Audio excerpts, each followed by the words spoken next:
The main finding that keeps popping out of the literature, and it's probably the most replicable finding I've ever seen in psychology, is the association between problem gambling symptomatology and loot box spending. So there's this really robust relationship between the idea that people who are more at risk of gambling harm from conventional gambling activities spend more on loot boxes than people who are at lower risk of harm.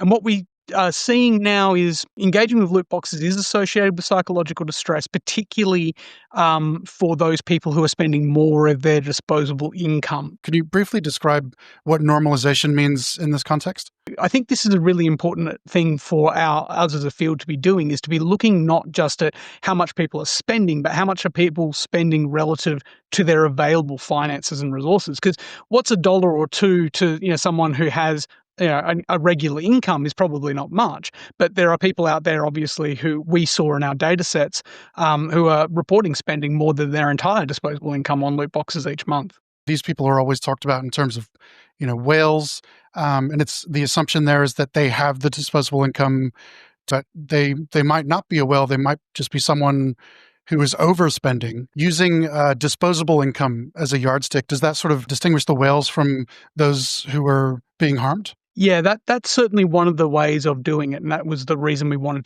to normalise disposable income. But it's really important to say that this is not the only study that speaks against that idea of a whale when it comes to loot boxes.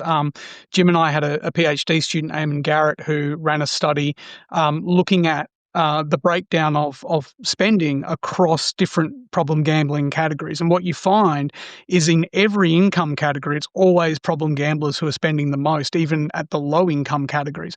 So it's always the problem gamblers, those people who are at risk of gambling harm, who are overspending on loot boxes, and not necessarily just wealthy gamers. So that doesn't appear to be a whale. That appears to be a bit of a myth, according to at least our data sets. Wow. So we can kind of confidently say that the highest spenders are being harmed.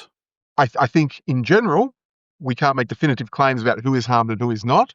But what we can say is that we know that there are these characteristics that are positively associated with spending. And we have in our data evidence that some people are reporting spending more than they have in sort of disposable income, which we would argue is kind of quintessentially financial harm. The amount that they were spending was over what they said their entire disposable income was. Yeah, that's correct. They're not only interesting because they might be a pathway or a stepping stone to conventional gambling behavior, they have the potential to be associated with increased psychological distress, to be associated with increased consumer regret.